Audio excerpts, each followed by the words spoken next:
नमस्कार। आज हम एक सफर पर चलेंगे, एक ऐसे सवाल के जवाब की तलाश में जिसने हजारों सालों से इंसानों को सोचने पर मजबूर किया है। हम बात करने वाले हैं परमाणु और अणु की, मतलब उन सबसे छोटी, सबसे बुनियादी चीजों की जिनसे सब कुछ बना है।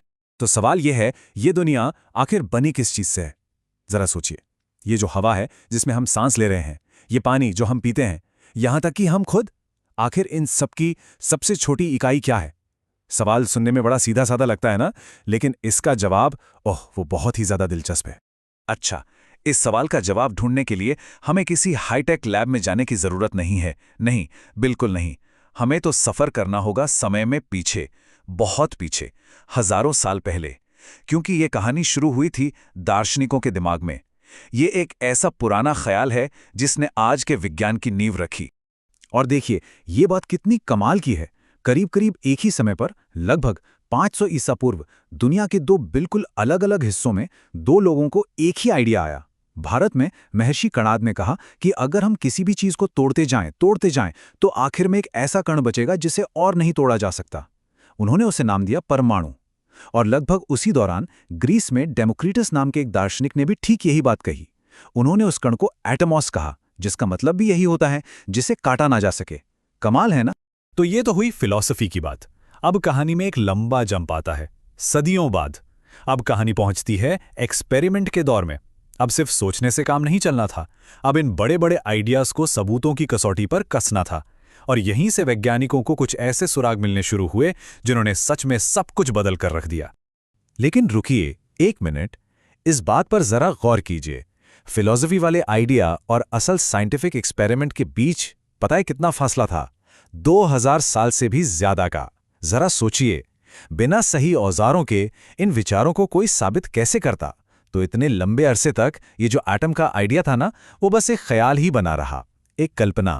फिर आई 18वीं सदी और एक साइंटिस्ट थे आंतवा लवाइजिए। उन्होंने एक ऐसा नियम दिया जो केमिस्ट्री के लिए गेम चेंजर साबित हुआ। उन्होंने कहा, यह है द्रव्यमान संरक्षण का नियम। मतलब ये कि किसी भी केमिकल रिएक्शन में आप मास को ना तो बना सकते हैं और ना ही उसे खत्म कर सकते हैं। और इसे साबित करने का तरीका भी बड़ा सीधा साधा था। सोचिए, एक बंद शीशी ली, उसमें 2 केमिकल डाले और उसका वजन कर लिया।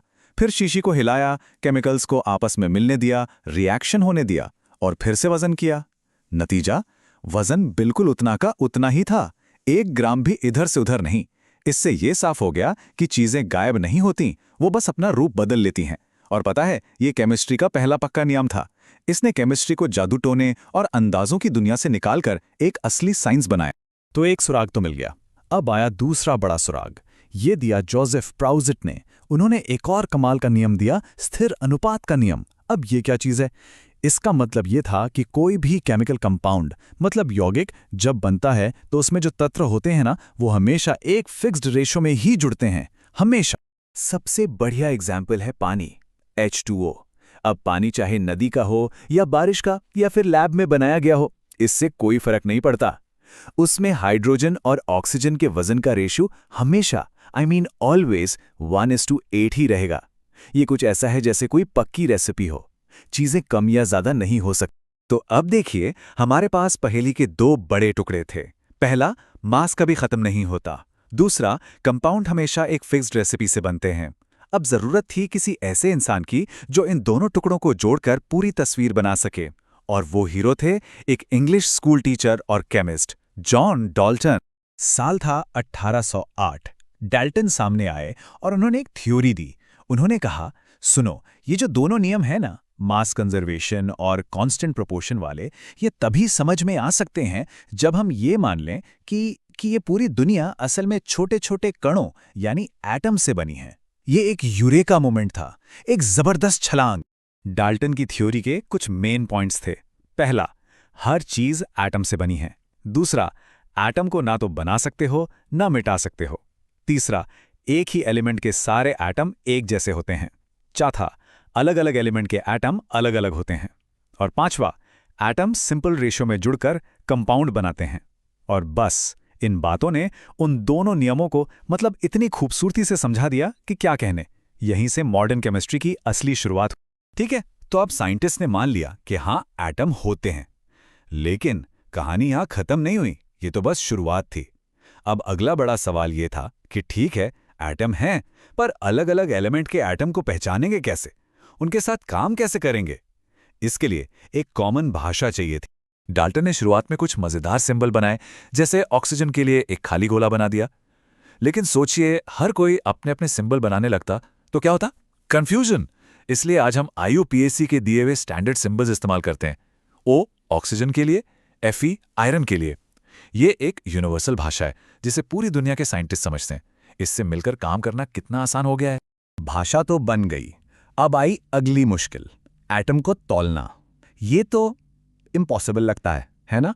एटम इतने ज्यादा छोटे होते हैं कि दुनिया का कोई तराजू उन्हें तौल नहीं सकता। तो फिर वैज्ञानिकों ने इसका क्या तोड़ निकाला? हल था रिलेटिव मास, मतलब किसी एक चीज को स्टैंडर्ड मान लो और बाकी सबको उसके मुकाबले में तोल लो। वैज्ञानिकों ने चुना कार्बन 12 के एटम को। उन्होंने कहा, ठीक है, कार्बन 12 के एटम का जो भी वजन है उसके 12वें हिस्से को हम एक यूनिट मानेंगे, और इसी यूनिट को नाम दिया गया एटॉमिक मास यूनिट या U। अब बाकी सारे एलिमेंट्स के एटम इसी यूनिट से नापे जाते हैं। इसे समझने का एक बड़ा आसान तरीका है। मान लीजिए एक फल वाला है जिसके पास किलो वाले बाट नहीं है। वो क्या करता है? वो एक तरबूज उठाता है और कहता है ये तरबूज 12 यूनिट का है। फिर वो उसके 12 बराबर हिस्से कर देता है। अब हर एक टुकड़ा 1 यूनिट का हो गया, है ना? अब वो किसी भी दूसरे फल को इन टुकड़ों के सामने रखकर तौल सकता है। वैज्ञानिकों ने कार्बन 12 एटम के साथ ठीक बिल्कुल यही किया। तो देखिए, हमने एटम को पहचानना सीख लिया, उन्हें एक दूसरे के मुकाबले तौलना भी सीख लिया। लेकिन अब आई आखिरी और शायद सबसे बड़ी चुनौती, उन्हें गिनना। किसी केमिकल रिएक्शन के लिए आपको अरबों खरबों एटम चाहिए होते हैं। उन्हें कोई गिनेगा कैसे? ये तो ऐसा है जैसे किसी से कहा जाए कि समंदर किनारे जाओ और रेत के सारे दाने गिनकर आओ, बल्कि उससे भी कहीं ज्यादा मुश्किल। तो इस नामुमकिन काम को मुमकिन बनाने के लिए एक नई यूनिट बनाई गई, मोल। इसे आप केमिस्ट्स की दर्जन कह सकते हैं। जैसे हम जानते हैं कि एक दर्जन का मतलब 12 होता है, वैसे ही केमिस्ट्स जानते हैं कि एक मोल का मतलब कणों की एक बहुत बहुत बड़ी संख्या होता है। और वो संख्या क्या है? वो है 6.022 × 10⁻23। ये नंबर इतना बड़ा है, इतना ज्यादा बड़ा कि आप सोच भी नहीं सकते। अगर किसी के पास इतने रुपए होना तो वो दुनिया के हर इंसान को अरबपति बना सकता है, और उसके बाद भी उसके पास ढेर सारे पैसे बच जाएंगे। इसी को आवोगाड्रो नंबर कहते हैं। ये पूरी केमिस्ट्री की दुनिया की नींव है। तो सबसे जरूरी बात यह है कि मोल एक पुल का काम करता है। ये एटम की उस अनदेखी दुनिया को, जिसे हम U में नापते हैं, हमारी देखी दिखाई दुनिया से जोड़ता है, जहां हम लैब में चीजों को ग्राम में तौलते हैं। मोल की वजह से ही एक साइंटिस्ट लैब में कोई चीज ग्राम में तौलकर ये बता सकता है कि उसमें ठीक ठीक कितने एटम हैं। ये है इसकी असली पावर। तो महर्षि कणाद के परमाणु वाले ख्याल से शुरू करके मोल की इस मॉडर्न समझ तक सफर कितना लंबा और शानदार रहा है। आज हम एटम को पहचान सकते हैं, उन्हें तौल सकते हैं, और यहां तक कि उन्हें गिन भी सकते हैं। तो अब सवाल ये उठता है कि जब हम कायनात के इन बिल्डिंग ब्लॉक्स के साथ ऐसा सब कुछ कर सकते हैं, तो फिर ऐसी कौन सी चीज है जो हम बना नहीं सकते?